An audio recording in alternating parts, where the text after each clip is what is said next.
was going well until we hit, some unexpected turbulence. Water turbulence, that is. And our boat capsized. Yeah. The best way to survive a potentially deadly tragedy is to not be there in the first place.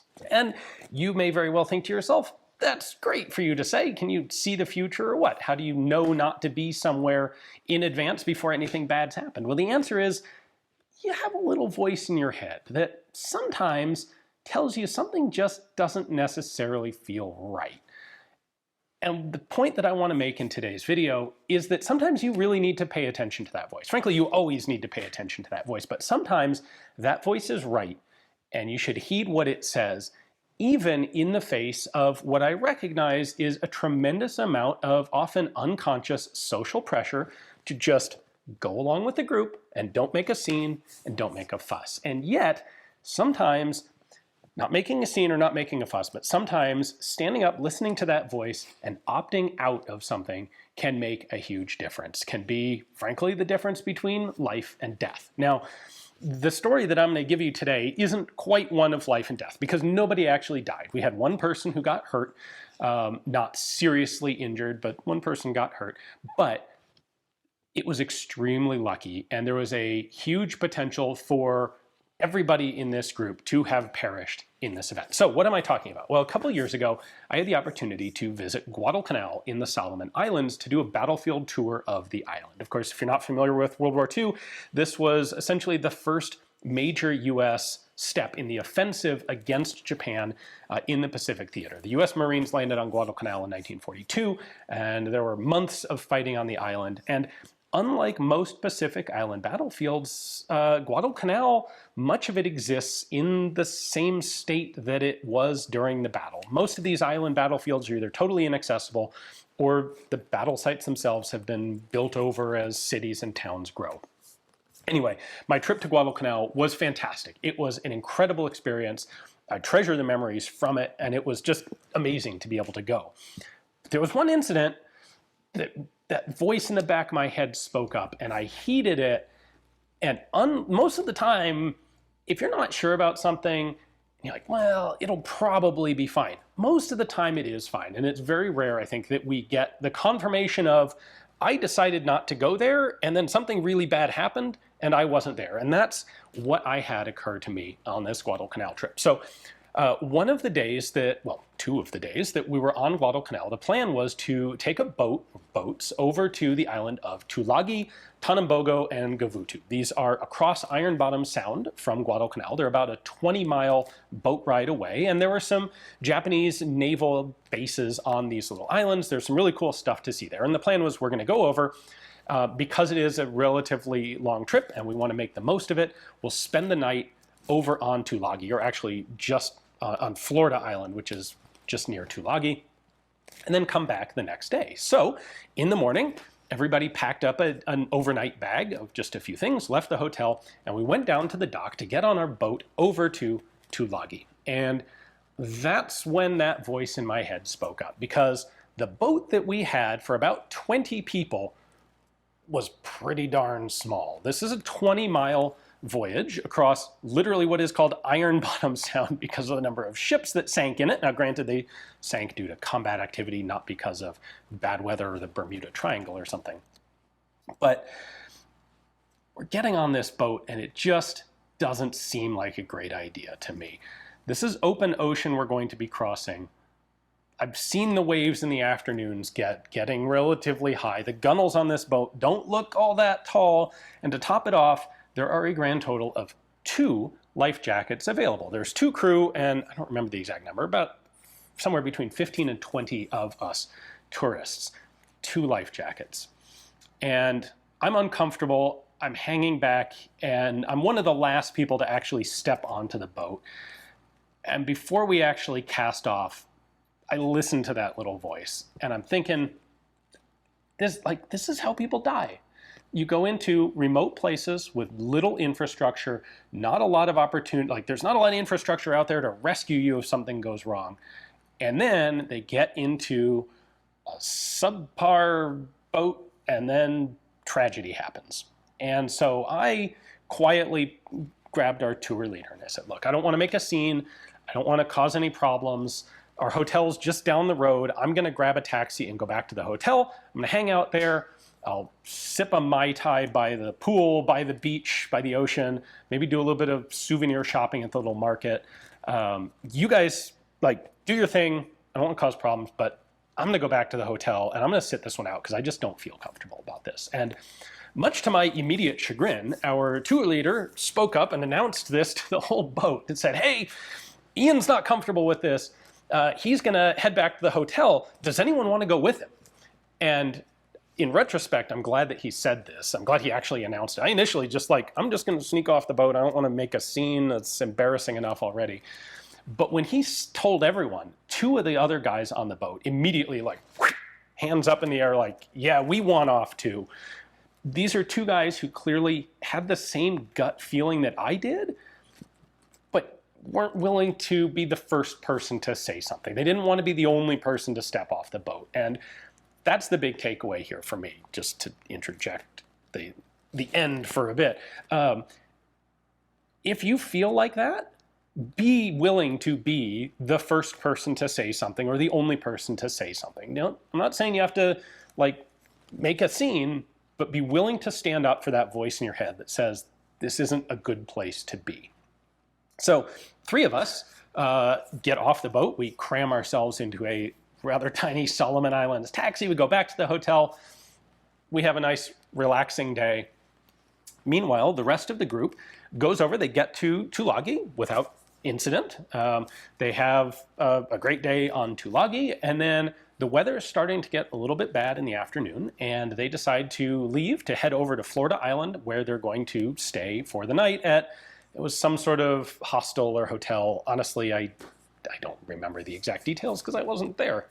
And en route, the waves pick up. The boat captain turns out to be a pretty poor boat captain, decides to stop and switch fuel tanks. This is well, you saw the pictures. This is a boat with 2 outboard motors, but the fuel tanks in it are gas cans with hoses going into them. This is the Solomon Islands. And he decides to switch gas tanks at a particularly inopportune moment. Waves start coming over the bow of the ship, the bow of the boat. The boat takes on enough water that it proceeds to capsize. It rolls over.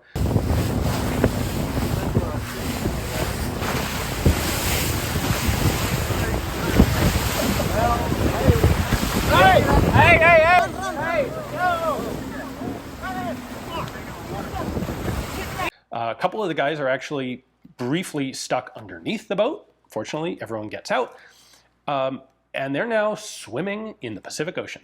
Now, the very lucky part here is that when this happened, they were about 200 yards off of shore, and not just off from shore, but off from an actual beach, which in the area where this happened, it's not all beach. This was a small section of beach in amongst a lot of overgrown rocky coastline. And had this happened in open water, had this incident happened on the crossing in Iron Bottom Bay that morning or on the way back, I'm quite convinced everybody on that boat would have died because there's not a lot of traffic. This is not like it's shark infested is to overblow it a bit, but people didn't have flotation devices. This would have been a really, really bad thing had it happened in the middle of Iron Bottom Sound. Thank goodness it happened 200 yards from shore. People were able to swim to shore. There was a local fisherman who saw it happen, who came over and helped some of the people who were in the water.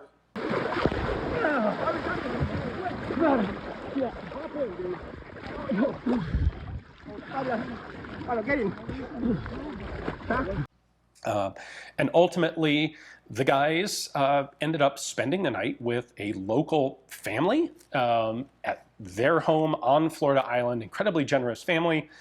I can't remember if this is a joke we made or something they actually said, but the joke was they're Solomon Islanders. Like, their thing is rescuing shipwrecked Americans, because the Solomon Islanders did quite a lot of that during the fighting over Guadalcanal. At any rate, one of the guys in the group who got injured stepped on a sea urchin walking out at the beach. Fortunately, it wasn't poisonous. He got 6 or 8 spines in his foot. They ended up taking him back that evening again, local fisherman was willing to help take them back to Tulagi in his boat to medical facilities, which is a whole story in and of itself. There was no doctor's office. There was like an assistant nurse. I actually got a picture of the medical facility, which is one cart about this big with a minimum of supplies. They had a scalpel with no handle, and I think they had some saline, and one of the guys had some hand disinfectant with him. That's like an aside for this story. Fortunately, that was Alexander. He ended up being fine. He came back the next morning with a cast just to protect his foot. Ended up being fine. But a couple of guys got burns from gasoline exposure, from using empty gas cans as flotation devices when the boat rolled over. The Solomon's Coast Guard was not able to respond to the incident. My understanding is they didn't have fuel for one of the boats to go out that evening. Our tour leader had one of those Garmin emergency GPS signaling devices. He activated it, it went off, it got in contact with Garmin, Garmin got in contact with the Solomons Coast Guard police were not able to respond until the next morning. Again, had this happened in open water, these guys would have been completely SOL. That emergency transmitter beacon would have done them basically no good whatsoever. And the upshot here is this is an incident that turned out, to be a really bad idea. Something was in fact wrong in this situation. And I think at least 3 of us had that feeling. And well, the other guys, if they had the same thought, didn't act on it. And they ended up shipwrecked in the Solomons. And it is only through a combination of luck and generous local islanders that everyone survived without any significant injury. The photographer on the trip has a separate video on this with a slightly different take on it, but he's got some amazing footage that I don't have. So I'll link to his video in the description text below. He lost like $11,000 of camera gear that hit the water and got soaked and got ruined. A bunch of the guys lost cell phones. My understanding is a couple of the guys essentially made a blood pact to never tell their wives how they lost their cell phones. A couple of them actually went back to the island just about a year ago to visit that family that had sheltered them for the night and basically say thank you again. So that was cool. But how does this apply to diving? If it's not immediately obvious, it is both, if something seems wrong, trust your gut, or at least consider your gut. It may not be wrong. Maybe it is fine, but think about it, because maybe you want to avoid this situation. Maybe it's something that, if it is wrong, is going to be really badly wrong and could kill you. It's one thing to say, hey, look, we've got hired professionals. Their duty, their responsibility, legal and ethical, is to provide a safe service, whether it's piloting a boat or diving or guiding a dive.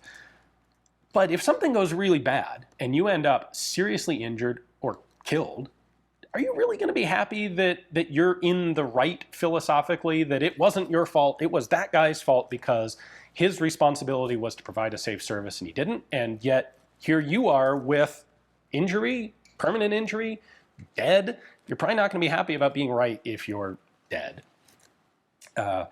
So ultimately, your safety is your responsibility. You're the one who bears the consequences of injury or death to yourself. And we have to trust, we have good reason to trust people in most circumstances, but be aware that if something goes wrong, you may be right, but that may not protect you at that moment. So, I mean, it's the psychology of this, I totally understand. It's really hard to be the first person in a group to bow out and be the party pooper, be the sissy, be the Pollyanna about it.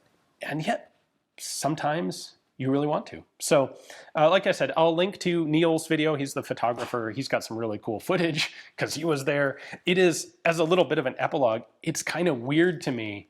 Like, I'm conscious, like, despite being conscious of this and understanding what happened, when the guys got back the next day and I heard the story of what had transpired, which first. They walk in, and I'm like, how was it? And they're like, well, the boat sank, and we all had to swim to shore. And I'm like, that's hilarious. How was it for real? And they're like, no, really. And Alex stepped on an urchin, and that's why he's in a cast. I actually felt a vestige of essentially survivor's guilt. Like, I felt bad for having not been there, which is bizarrely irrational, and yet again an element of human group psychology. So it was a really interesting experience for me. It was definitely a life lesson learning event, and ever since then I've paid more attention to that little voice in my head. I see stories about poorly constructed live-aboard boats that catch fire and roll over and sink, and one of the things I think to myself is, I bet some of those at least had some tells, and I bet there are some people who were on those boats who thought, that looks pretty sketchy, and then they got on the boat anyway. So if that's you, think about it. Hopefully this was an interesting video for you. Thanks for watching.